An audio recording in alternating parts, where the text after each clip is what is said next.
apresentar exatamente a visita técnica que eu fiz na Universidade de Lisboa, juntamente com o evento Cork Size Indications, e eu vou falar um pouquinho do que foi o evento e automaticamente o trabalho que foi apresentado lá em parceria com o CAV, Universidade Federal de Lavras, e o Instituto Superior de Agronomia em Lisboa. O evento ocorreu agora no mês de outubro. Hoje completa 30 dias do evento, e de acordo com o edital Pro-Event, que é ofertado aos professores aqui no CAV, eu fui contemplada e com isso tive a oportunidade de participar do evento e realizar essa visita técnica. Então, tudo começou, na verdade, com um convite. Então, o evento não saiu da cartola, né, digamos assim. Eu recebi esse e-mail da Universidade Federal de Lavras, divulgando o evento, juntamente com um contato conjunto que temos tanto o professor Akira de Lavras quanto a Helena Pereira, que é da Universidade de Lisboa. E daí ela encaminhou um e-mail que gostaria muito que houvesse uma boa representação brasileira e que pudéssemos ter as cortiças, né, especialmente considerando nosso bioma cerrado, para divulgar no evento, já que seria um evento internacional. Então, ela, sabendo dos nossos trabalhos aqui, houve esse convite, e com base nesse convite eu pensei, é possível ir ou não?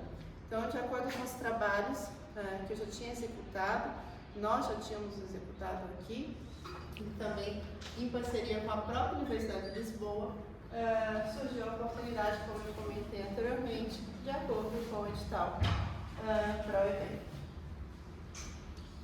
Com base nisso, então, como eu comentei também, foi em outubro, dia 13 e 15 de outubro, e o evento foi organizado pela Universidade de Aveiro, em Aveiro mesmo, Portugal, e pela Universidade de Lisboa. Eu acho que a idealizadora do evento foi especialmente a professora Helena Pereira, e com auxílio, obviamente, de uma equipe grande, incluindo a professora Solange, que eu vou falar um pouquinho mais lá na frente. Então, o evento ocorreu aqui.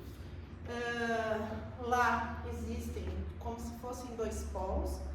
Existe a Universidade de Lisboa e o Instituto Superior de Agronomia. Então, eles ficam mais ou menos a uns 15 minutos um do outro de carro. E o evento ocorreu na Universidade de Lisboa mesmo, no prédio principal da reitoria. Então, o evento aconteceu aqui. Aqui tem vários centros, tem direito, enfim, vários cursos voltados aí, e toda a parte de agrário, especialmente engenharia florestal, está no Instituto Superior, que é um pouco distante de onde realmente foi o evento. Eu achei interessante que, já na abertura, a professora Helena, que é essa aqui, no púlpito, ela comentou já na abertura que teria representação de 12 países no evento. Isso não passou de 100 pesquisadores, nós tínhamos representação de 12 países, incluindo na abertura, ela comentou que teriam as nossas cortiças brasileiras. Então, eu fiquei feliz, né, nesse sentido, considerando 12 países, né, já na abertura ela mencionar sobre o nosso material e os nossos trabalhos aqui. Por coincidência, eu falei, vou trazer foto, quase não bati foto em si ali de áreas, né, comum, e nas fotografias oficiais do evento, então estou eu lá, Solange ali no cantinho, que é a a pesquisadora também organizadora do evento, depois eu vou falar um pouco sobre ela, como também comentei, e aqui a professora Helena. Então, repara que foi também um encontro com poucos pesquisadores, né? A gente está considerando aqui alguns eventos no Brasil, 200, 300 pessoas, né? Foi internacional, totalmente com qualidade, mais voltado para a representação de 12 países, mas em torno de 100 pessoas aí. O trabalho, então, aqui apresentado, lá apresentado e aqui vou passar um pouquinho do que foi para vocês. A gente submeteu um trabalho em relação à análise da cortiça, especialmente a análise macroscópica. Nós já caracterizamos um projeto bem grande em aspectos anatômicos, químicos, físicos, mecânicos, em termos de produtos também, mas uma parte, uma pequena parte desse projeto, então, foi para o evento.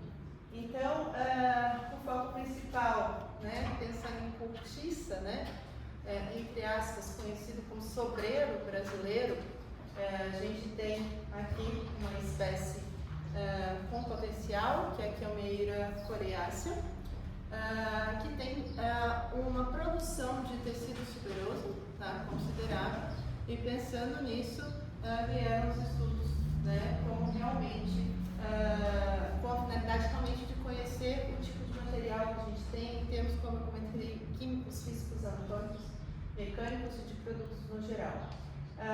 Então, autoria minha. José Graça é um pesquisador de Portugal, do Instituto Superior, e ele foi o meu supervisor na realização do meu doutorado sanduíche quando morei lá. Tereza Quilhó é também uma professora do Instituto, agora em processo de aposentadoria, mas ela ainda está no site da universidade, inclusive estive com ela lá também. E ela me orientou, especialmente nessa parte de análise de imagem, na altura, e posteriormente, com essas histórias da importância desse intercâmbio, dessas trocas, eu tive a oportunidade de aprovar um projeto junto ao CNPq, um edital de professor pesquisador visitante, e aí esse projeto aqui contemplados, a gente tinha recurso para que a gente desenvolvesse um projeto grande de anatomia comparada em parceria com Portugal, e ela teve a oportunidade de vir 3 vezes para o Brasil em 3 anos sucessivos. Inclusive, na altura, a professora Helena aqui presente, ainda aí estava na graduação, mestrado, então vou falar isso, já no mestrado, ela inclusive me auxiliou na elaboração do texto e na submissão desse projeto, e acompanhou esse projeto aqui por 3 anos praticamente.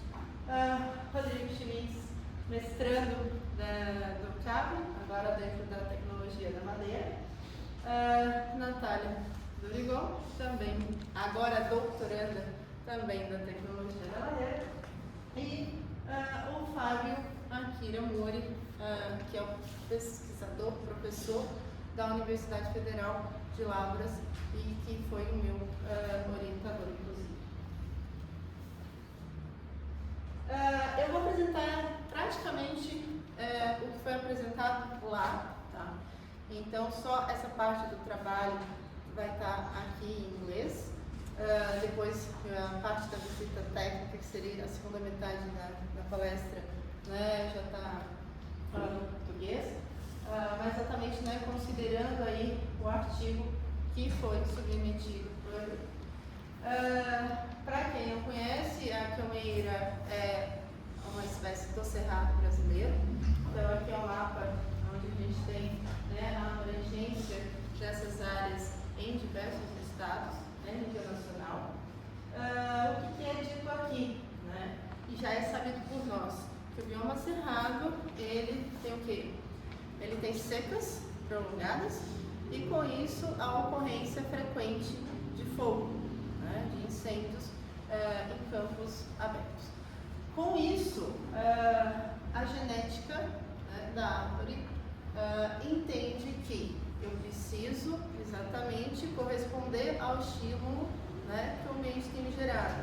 E uma forma dele se proteger contra essas condições, desses períodos secos e com intensidade de fogo, é ir produzindo novas camadas de células, né, no contexto casca.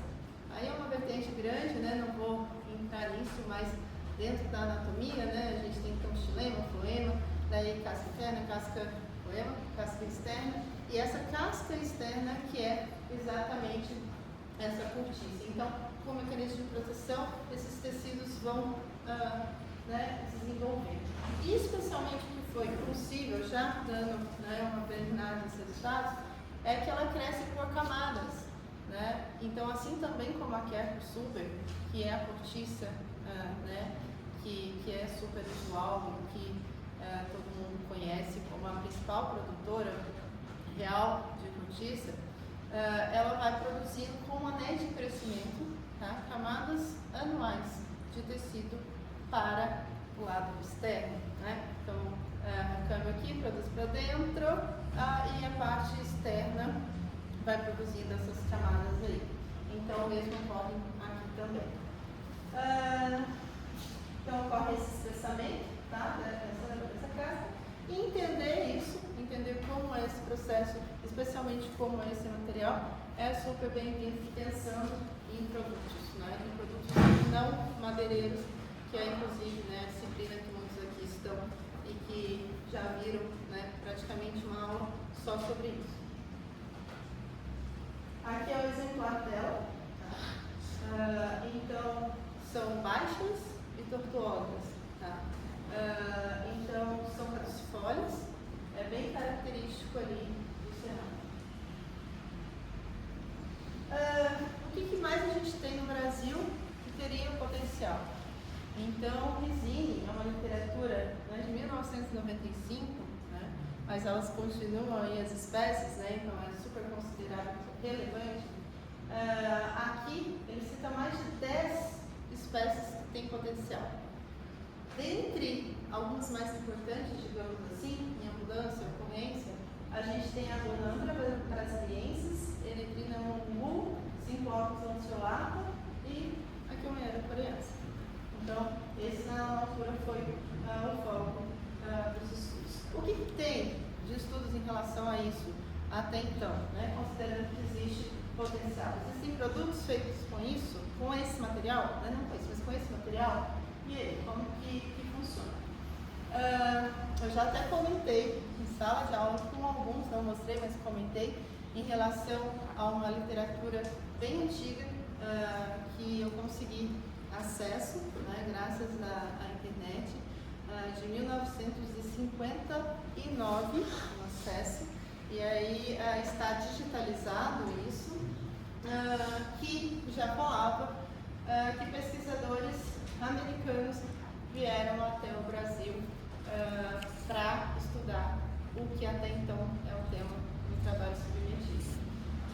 Então, Lois, aqui, ele esteve no Brasil nessa altura e no banco de dados, olhando todos os artigos, fazendo toda uma revisão de literatura, se o mundo é enorme, se o Brasil é enorme, qual é a probabilidade, inclusive, né, do pesquisador ter vindo no Brasil em 1959, tá, no mesmo local de coleta do material de estudos atual, coincidentemente.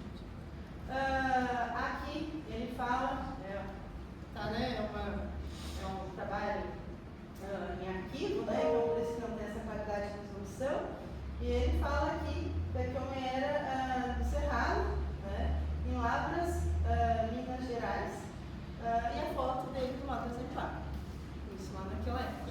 Então, né, considerando aí o conhecimento que nós temos e o que, principalmente, o mundo vem atrás da nossa biodiversidade, né, por que não estamos estudando essas espécies? Ok, mas o que ele fez, né, nesse período que teve aqui e por que veio?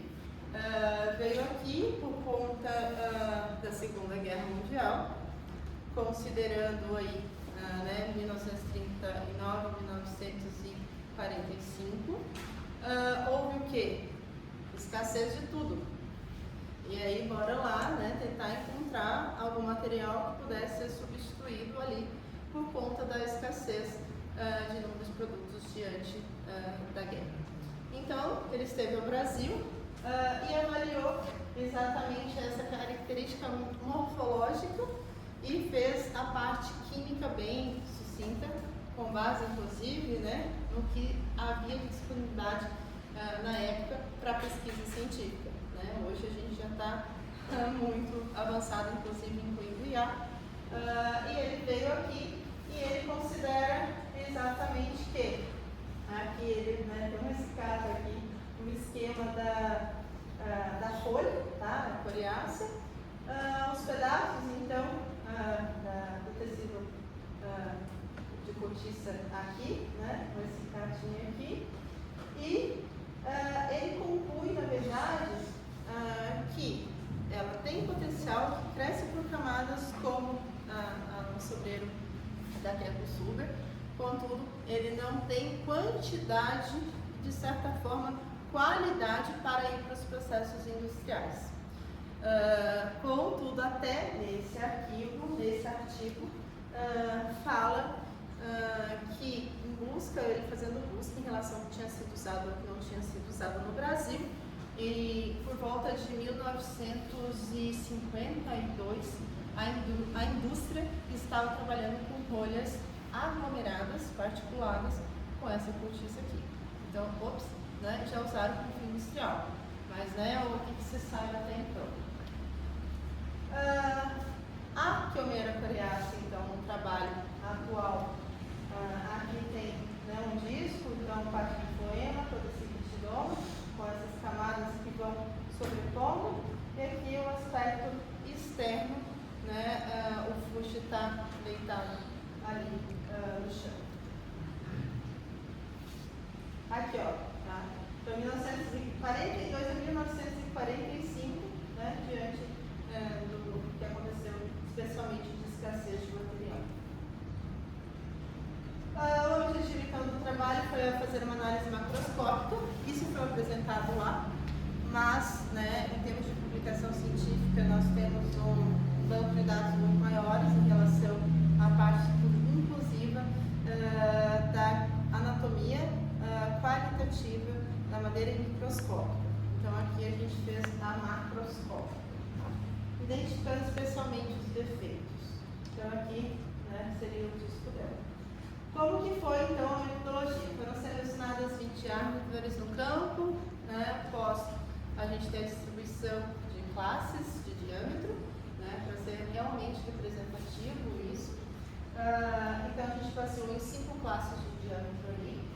E essas amostras a gente processou, né, e avaliou nos 3 planos anatômicos, como nós temos para a madeira. Né? Então, o plano transversal, o tangencial e o radial, né, em relação à análise de imagem. Foi feito todo um processo de polimento, como a gente praticamente faz com o lenho também, né, com a madeira, para visualizar os anéis de crescimento com uma propriedade. Nós fizemos a mesma coisa, com uma série de lixas, né, crescentes, e aí, inclusive, né, a lixadeira tem ar comprimido e tem a possibilidade de ir puxando todo o pó, desobstruindo ali áreas, né, que possam ficar incrustadas no processo de lixamento. A análise de imagem foi pelo software Leica, e aí a gente joga a imagem digitalizada, tá certo? Então foi capturada com uma régua, a partir daí foi feita a análise de imagem desse material. Então, considerando aí porções, tá, desse material, o programa entende e consegue delimitar toda a área de produção, toda a área que tem ali de material, e a gente consegue trabalhar com a imagem de diferentes, né, contrastes ali, e a gente consegue separar tudo que parece não ser tecido suberoso, tá? Tudo que tenha alguma tonalidade diferente do que seria aqui, ó, o próprio lenho. Então, a gente vai ver mais na frente, eu já mostro.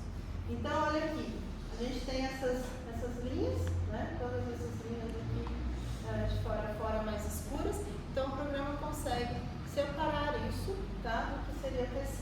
E o que seriam essas linhas, na verdade, né? Então, acaba sendo parte de floema incluso dentro do processo de estresse da árvore, de produção de novas camadas de célula. Ele vai englobando parte desse floema e ele vai criando essas linhas, o que para a qualidade da cortiça seria defeito. Tá? Não é bem-vindo. A gente consegue ver algumas áreas menores aqui, que são as lenticélulas, tem no próximo slide. E aqui encontramos vários buracos e várias fendas, né, porque fizemos uma distribuição do plasma, selecionamos e levamos o cutinho.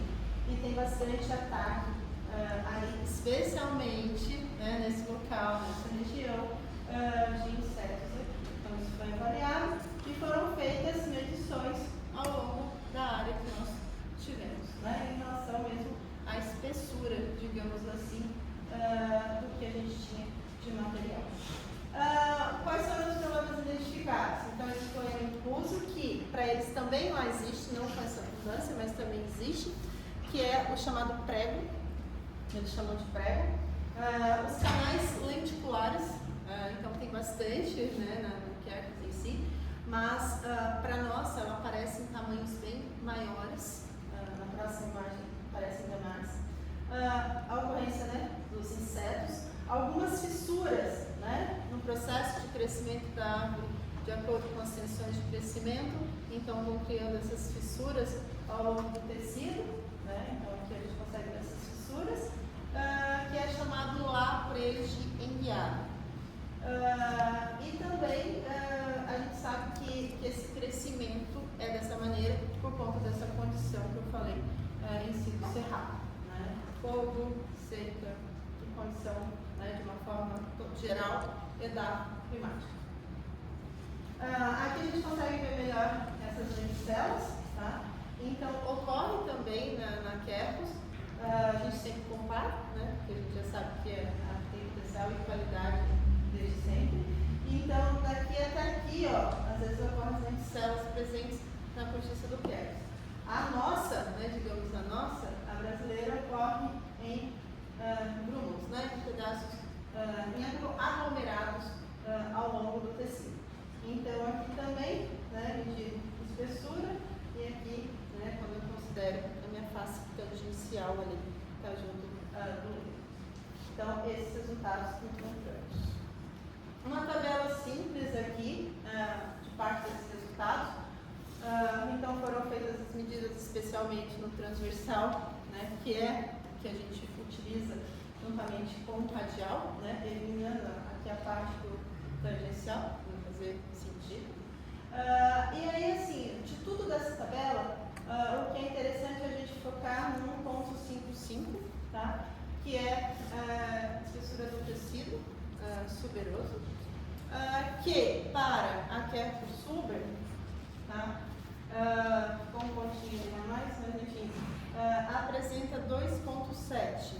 Então, ou seja, praticamente, digamos que a metade, para que seja usado para brocamento imediato, né, direto na peça de cortiça, tá? Isso para folha pura. Então, ou seja, avancei. Então, assim, para que a gente possa, né, obter as folhas, isso daqui é da Quercus suber, a gente teria então em torno de 2.7. Ok, então isso é problema para a gente. Ok, mas vamos lá. Para que seja considerado esses 2.7 centímetros, tá, para o brocamento, a cortiça que é retirada, nesse caso, é a da terceira extração. Então, ocorre a primeira extração, que eles chamam de cortiça virgem, a segunda, que eles chamam de cortiça secundária, e a última de cortiça amadia ou macia.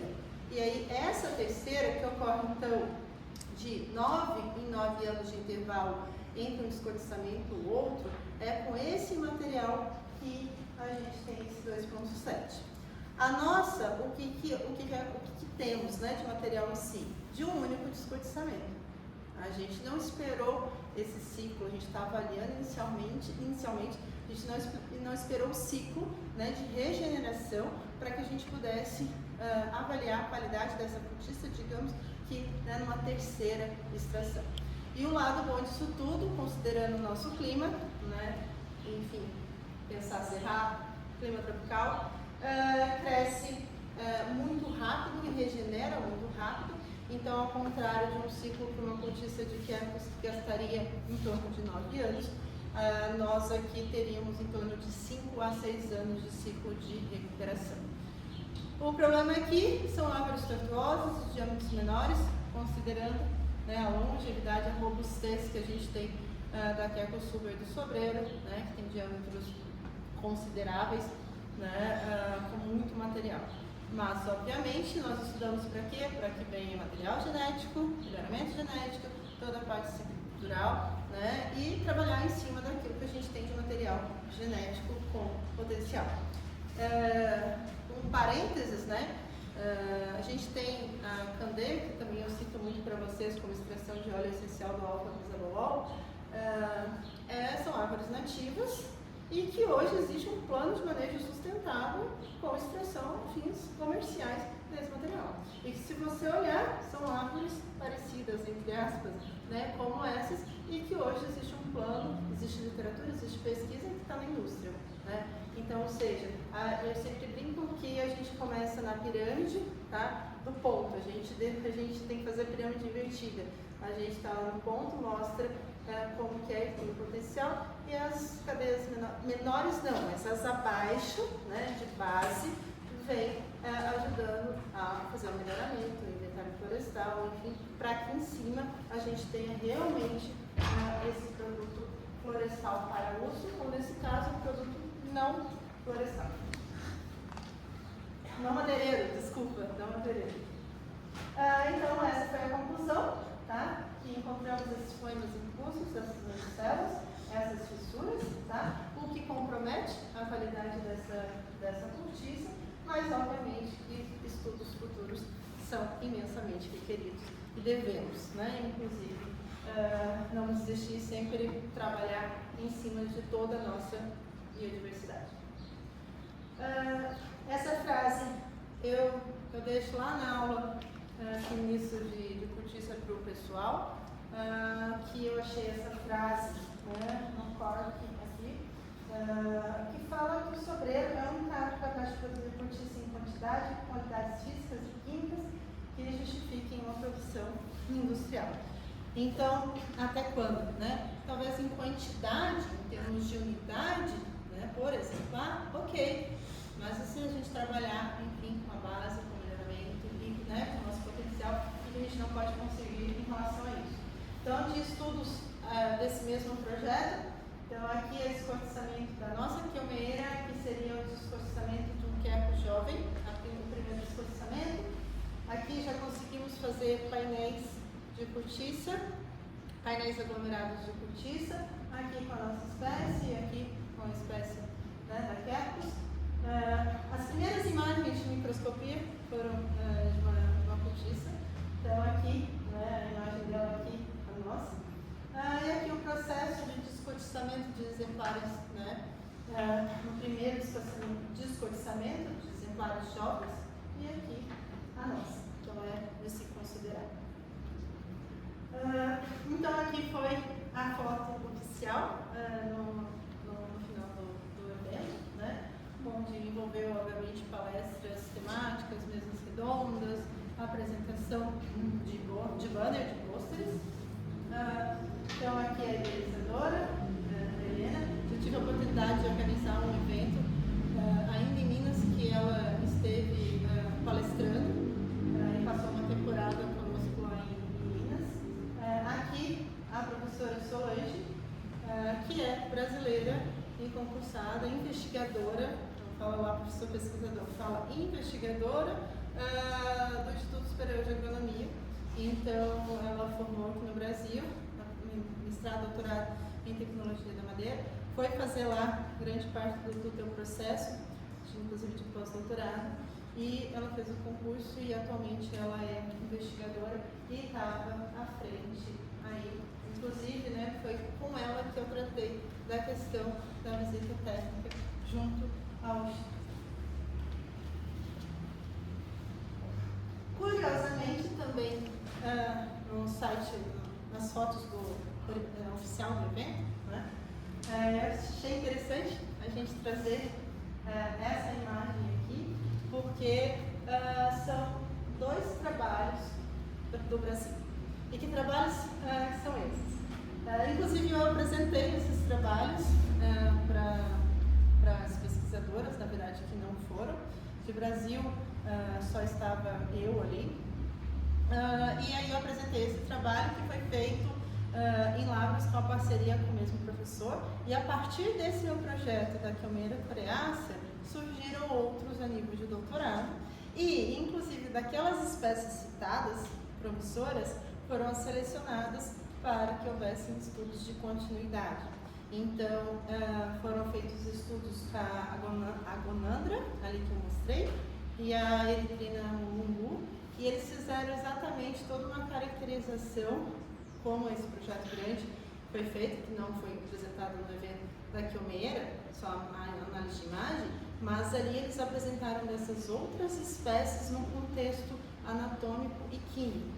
Então esse é o pôster da química, esse é o pôster da anatomia, e daí conversando com um espanhol lá, um portunhol, tentando entender o portunhol, né, o espanhol ali, tentando falar com ele. Ele me chamou, tipo, esse trabalho de vocês também, e daí fui até o pôster, e aí expliquei para ele como era o trabalho, porque praticamente foi exatamente tudo que desenvolveu, e conhece as autoras, uma é Graciela, e outra, quem conhece é a Carol Sartori, a Carolina Sartori.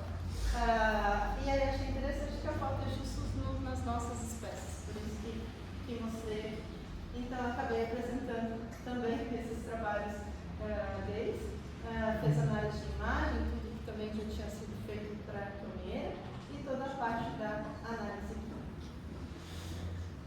Só como curiosidade para a gente entrar na visita técnica, não vamos estender tanto, eu trouxe aqui, né, o potencial dos estudos, e aí dentro dessa ideia de que eles fizeram né, para a espécie aqui dessas potencial, aqui é a imagem da Quilmeira coreácea em microscopia eletrônica em termos de estruturas nos planos distintos. Então, essas aqui foram imagens obtidas, isso não foi apresentado lá no trabalho, mas eu trouxe para complementar desse nosso potencial.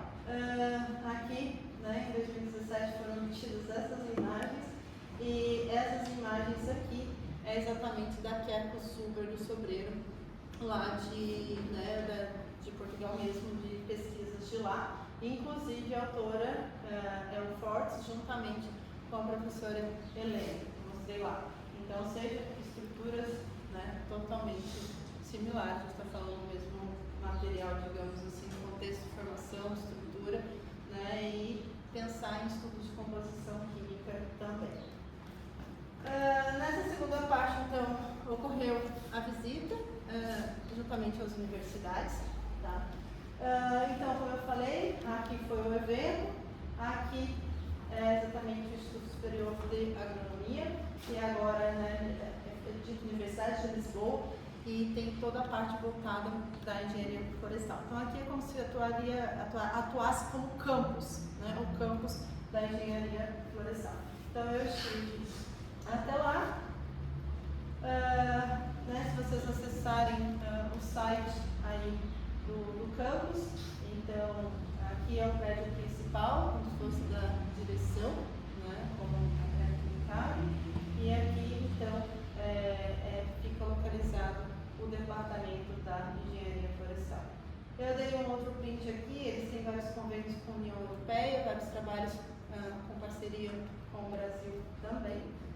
Isso aqui está no site, colocar lá o endereço recente entre as 10 melhores universidades de Portugal.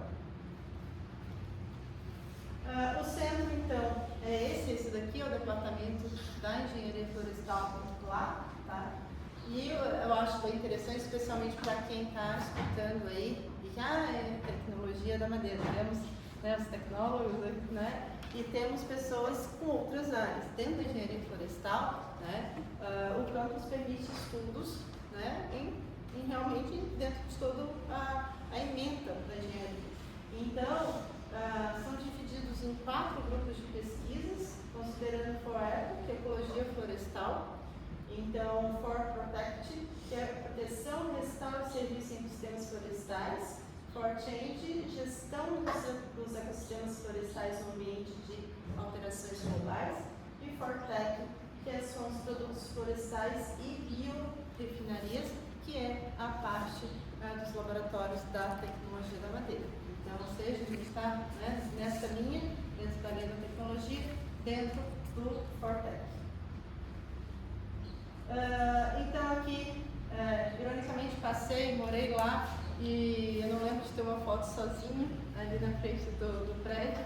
E eu fui dessa vez eu voltei, até porque também, né, iria fazer a apresentação aqui para vocês. Então, é aqui que é a entrada do prédio principal da Florestal.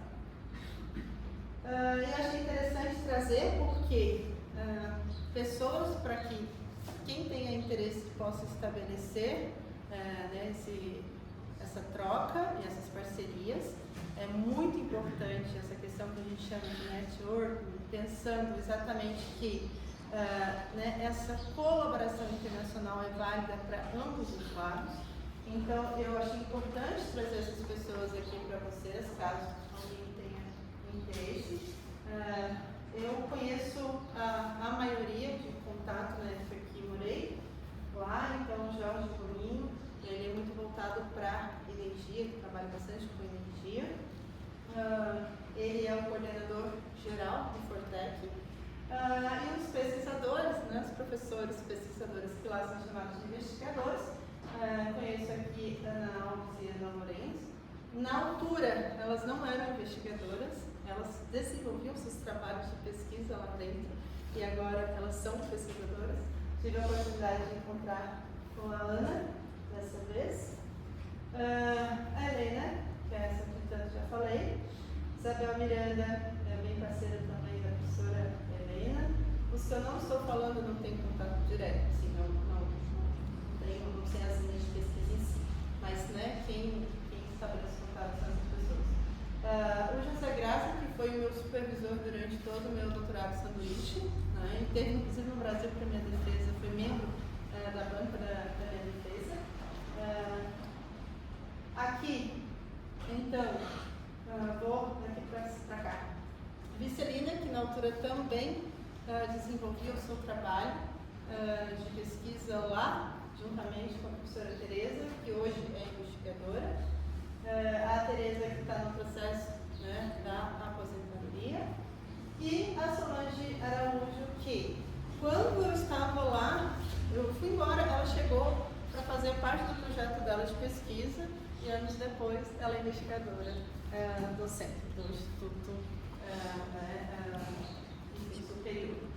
E deixei aqui por último a Sheila Alves, que não conhecia até então e foi o evento que proporcionou eu conhecê-la e estabelecer uma parceria com ela, que eu vou falar aqui rapidinho no final. Então, aqui é um disco, virou até capa do celular, de início da câmera, né? É um disco de quercus, tá? Fica lá em exposição, como nós temos nossos exemplares aqui. Aqui então é a professora que esteve né, lá comigo, enfim, eu estive lá com ela. E esse é o laboratório de anatomia da madeira, coordenado então até na altura era, né, por ela. Eles estudam bastante ali identificação das espécies, estudam muito casca, folhas, raízes, e eles têm trabalhos junto a Lisboa para estudos de madeiras históricas, arqueológicas. Então eles trabalham muito na identificação desse tipo de exemplar. Aqui é o laboratório de Química da Madeira. Então, aqui que eu passei grande parte realizando as análises que hoje, inclusive, explico aí para vocês. Então, falei, vamos ter uma foto aqui, que eu não tinha nenhuma foto, só de estar lá trabalhando, vamos ter uma foto aqui também. Então, estive por lá novamente. E em relação à professora Sheila, não conhecia e fiquei conhecendo em razão do evento e no evento, exatamente, né, no coffee break, conversando. Ela é brasileira, ela é mineira e investigadora atual da Uniag, tá? Conversando com ela, ela veio falar que gostaria de estabelecer uma ponte grande com a UDESC, com a nossa universidade. Por quê? Porque ela tem interesse em receber os alunos lá e interesses em mandar os alunos para cá. E, né, e pensando aí nos subsídios e tal, a gente está até atualmente com bolsas dentro do programa de pós-graduação, né, que beneficia aí pessoas, né, estrangeiras a virem. E também temos vários editais, né, em relação a idas, especialmente de pós-graduandos, para fazer essa ponte. Vale lembrar que a graduação, tá, também está aberta a essas parcerias. Eu acho que poucos sabem aqui, mas eu já tive, inclusive da época da Helena, da Rafa, que eu já tive um orientado que quis fazer estágio lá. E ele foi para lá. E ele foi, eu falei, tá, como que vai ser? Entrei em contato, e daí, obviamente, é euro, né? Na altura, ele foi com recursos próprios, e daí ele passou um mês lá, visitando os laboratórios, fazendo parte ali da equipe, no contexto de entender os processos sazonais dos laboratórios e tal. Então, isso não está aberto, nessa parceria, não está vinculado só com a graduação, mas a graduação. Então, basta, né, o interesse, a conversa e as trocas, como eu falei na história do intercâmbio. E, coincidentemente, não bastaria ser brasileira, mineira, ela está estudando atualmente o quê? Especialmente bebidas, armazenamento de madeiras em bebidas. Ela está trabalhando com a parte de bioativos, que é o processo que a gente está trabalhando aqui. Então, a gente está com um projeto com, né, compostos bioativos, estamos com o projeto da cachaça armazenada, da água ardente armazenada. Então, só dei um print aqui, ó, tá? Ela, então, está dentro do Centro de Estudos Florestais da Luísa e, né, dentro do Instituto Nacional de Investigação Agrária e Veterinária, esse IAV. E aí, ela trabalha com essa questão de microoxigenação, qual que é o comportamento da bebida no processo de armazenamento em si, ou seja, totalmente dentro das nossas linhas de pesquisa. E ela falou, vamos marcar uma reunião semana que vem, por meeting, para a gente poder alinhar isso. Então, a gente ainda está para marcar essa reunião, aquela semana passa, a gente chega fazendo milhões de coisas, mas estou com o contato dela, inclusive no WhatsApp, para que a gente possa fazer essa reunião e oficializar, né, essas pontes aí, que eu acho que vai ser super bem-vindo. Coincidentemente, tem uma brasileira lá, quase encontrei com ela, a gente acabou se encontrando, que é uma aluna de doutorado, que foi no processo SEDUID também, e ela está avaliando os HPAs da bebida, que ela armazenou graças com chips de madeira, tá? E aí ela levou esse material para lá, essa bebida para lá, e ela está verificando o que seria esses HPAs, né, digamos assim. É o que seriam cítricos, tóxicos, aromáticos, que possa estar incluído na bebida de acordo com a liberação dos compostos, em detrimento especialmente de queima, né, da queima da maneira para liberar esses compostos. Então ela foi fazer lá isso e justamente, coincidentemente, também nesse instituto. Então, ou seja, né, nosso universo é realmente um universo enorme, mas dentro da nossa área, o mínimo contato, o mínimo feedback que a gente tem com as pessoas, a gente vê um monte de coisas em comuns e consegue estabelecer, né, parcerias importantes. Era isso que eu gostaria de apresentar, né, em detrimento especialmente a exigência e ao cumprimento do Programa de Auxílio à Participação do evento, do edital 2025/02. Obrigada.